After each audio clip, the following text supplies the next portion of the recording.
Friends, एक बार फिर आपके लिए वैकेंसीज की जानकारी लेके आए दोस्तों। Central bank home finance limited ने निकाली है दोस्तों 212 वैकेंसीज दोस्तों। ये जो ग्रेजुएट्स हैं उनके लिए काफ़ी अच्छा मौका है। अलग अलग कैटेगरी ऑफिसर की जो है वैकेंसीज इन्होंने निकाली हैं। तो दोस्तों 212 वैकेंसीज में स्टेट बिजनेस हेड की है 6, स्टेट क्रेडिट हेड की 4, स्टेट कलेक्शन मैनेजर की 6, अल्टरनेट चैनल मैनेजर की 2 हैं, चीफ ऑफिसर की 1, कंप्लायंस हेड की 1, एचआर हेड की 1 और ऑपरेटेड हेड की 1 और लेजिस्लेशन लिटिगेशन हेड की 1 है, असिस्टेंट लिटिगेशन मैनेजर की 1 है और सेंट्रल लीगल मैनेजर की 1 और सेंट्रल टेक्निकल मैनेजर की 1 है और सेंट्रल आरसीयू मैनेजर की 1 है, एनालिटिक मैनेजर की 1 है और एमआईएस मैनेजर की 2 पोस्टें हैं फ्रेंड्स। इसके अलावा ट्रेजरी मैनेजर की 1 पोस्ट है, सेंट्रल ओपनिंग मैनेजर की 1 पोस्ट है, ब्रांच हेड की 35 पोस्ट हैं, ब्रांच ऑपरेशन मैनेजर की 16, क्रेडिट प्रोसेसिंग असिस्टेंट की 18 पोस्टें हैं और सेल्स मैनेजर की जो है सबसे ज़्यादा 94 पोस्टें हैं। इसके अलावा कलेक्शन एग्जीक्यूटिव की 17 पोस्टें हैं दोस्तों। टोटल 212 वैकेंसीज हैं जो रिजर्वेशन के हिसाब से जो कैटेगरी वाइज है बाइफरकेशन यहाँ पे दिया गया है। इसको आप एक बार ध्यान से देख सकते हैं। जिस भी कैटेगरी में आप फॉलो करते हैं उसके हिसाब से आपने अप्लाई करना है। इसमें दोस्तों ग्रेजुएशन मांगी है सिंपली, और इसमें सबसे बड़ी बात है आपका सिंपल स्क्रीनिंग और इंटरव्यू होना है। इसमें कोई रिटन टेस्ट आपका नहीं होना है। तो दोस्तों आज से ही इसकी जो है रजिस्ट्रेशन शुरू हो चुकी है। आज ही आप इसके लिए अप्लाई कर सकते हैं ऑनलाइन और 25/4 तक इसकी रजिस्ट्रेशन जारी रहनी है। और एलिजिबिलिटी की हम बात करें दोस्तों, जो स्टेट बिजनेस हेड और एजीएम कैटेगरी जो पोस्ट हैं उसमें 30 से 45 साल एज चाहिए और ग्रेजुएशन इन एनी डिसिप्लिन, किसी भी कैटेगरी में आपके पास ग्रेजुएशन होनी चाहिए। अगली जो पोस्ट है state credit head HM category जो पोस्ट हैं उसमें ग्रेजुएशन चाहिए, उसमें इन फ्रॉम फाइनेंस। और स्टेट कलेक्शन मैनेजर के लिए 25 से 35 साल एज चाहिए, इसमें ग्रेजुएट इन एनी डिसिप्लिन इसमें चाहिए। और अल्टरनेट चैनल जो कि ऑफिसर की पोस्ट है उसमें 35 से 50 साल उम्र है। एमबीए इन सेल्स और मार्केटिंग में इसकी जो क्वालिफिकेशन है। चीफ फाइनेंशियल ऑफिसर एजीएम के लिए जो है चार्टर्ड अकाउंटेंट की क्वालिफिकेशन होनी चाहिए। 30 से 45 साल इसके लिए एज है। कंप्लायंस हेड एजीएम के लिए 30 से 45 जो है एज है। और C A C S I C W A CFA MBA आपके पास होनी चाहिए। HR हेड है और AGM के लिए 30 से 45 एज है, ग्रेजुएशन होनी चाहिए किसी भी कैटेगरी में।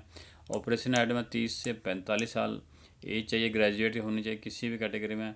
और लिटिगेशन हेड AGM के लिए 30 से 45 साल एज है और इसमें LLB होनी चाहिए आपके पास।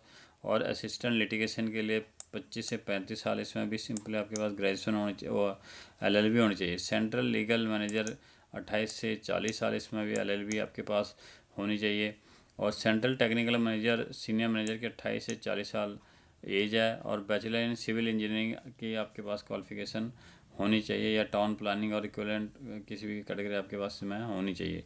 सेंट्रल आरसीयू मैनेजर के लिए 25 से 35 साल एज और ग्रेजुएट आपके किसी भी कैटेगरी में होनी चाहिए। उसके बाद एनालिटिक मैनेजर की 25 से 35 साल इसमें जो है एज है, ग्रेजुएट होनी चाहिए किसी भी कैटेगरी में। और MIS मैनेजर असिस्टेंट मैनेजर के लिए 23 से 32 साल एज और ग्रेजुएट होनी चाहिए किसी भी कैटेगरी में। और ट्रेजरी मैनेजर के लिए 25 से 35 साल CA ICWA CFA MBA from finance आपके पास क्वालिफिकेशन होनी चाहिए। सेंट्रल ऑपरेशन मैनेजर के लिए 25 से 35 साल एज ग्रेजुएट होने चाहिए किसी भी कैटेगरी में। और ब्रांच हेड मैनेजर के लिए 25 से 35 साल आपकी एज होने चाहिए, किसी ग्रेजुएट होना चाहिए। और ब्रांच ऑपरेशन मैनेजर की 21 से 28 साल और इसमें भी सिंपली आप ग्रेजुएट होना चाहिए। क्रेडिट प्रोसेसिंग असिस्टेंट के 21 से 28 साल, इसमें भी सिंपली ग्रेजुएट होना चाहिए। और सेल्स मैनेजर के लिए 18 से 30 साल और 12th पास इसमें क्वालिफिकेशन है। और इसमें जो एक्सपीरियंस है बिल्कुल मिनिमम 1 साल का इसमें एक्सपीरियंस है। और कलेक्शन एग्जीक्यूटिव ऑफिसर है इसके 28 से 30 साल और 12th पास इसमें भी क्वालिफिकेशन चाहिए। उसमें भी सबसे मिनिमम जो है दोस्तों एक्सपीरियंस चाहिए। आपने एक बार इसको चार्ट को ध्यान से पढ़ लेना है।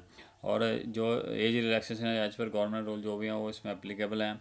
जो सिलेक्शन का प्रोसेस है दोस्तों, पहले स्क्रीनिंग होएगी आपकी क्वालिफ़िकेशन के हिसाब से, शॉर्ट लिस्टिंग होएगी और उसके बाद इंटरव्यू आपका होगा। और इसमें कोई रिटन टेस्ट नहीं होना, इंटरव्यू के बेस पे आपकी सिलेक्शन होनी है फ्रेंड्स। और आपने अप्लाई दोस्तों ऑनलाइन जाके अप्लाई करना है और 1500 रुपये इसमें फ़ीस लगनी है और 1000 रुपये SC ST की फ़ीस इसमें लगनी है। ऑनलाइन आपने CBFL.com पे जाके अपने अप्लाई करना है।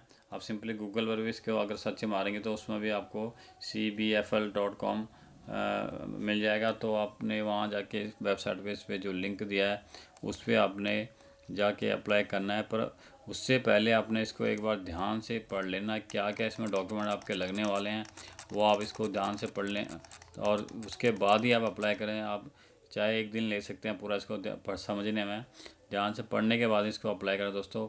और इंटरव्यू के टाइम पर कौन से डॉक्यूमेंट रिक्वायर्ड हैं वो डॉक्यूमेंट आप सारे तैयार कर लें और साथ में हमारे साथ बने रहें और हमें सब्सक्राइब और लाइक जरूर करें ताकि ऐसी पोस्ट की जानकारी हम आपके लिए लाते रहें। धन्यवाद, थैंक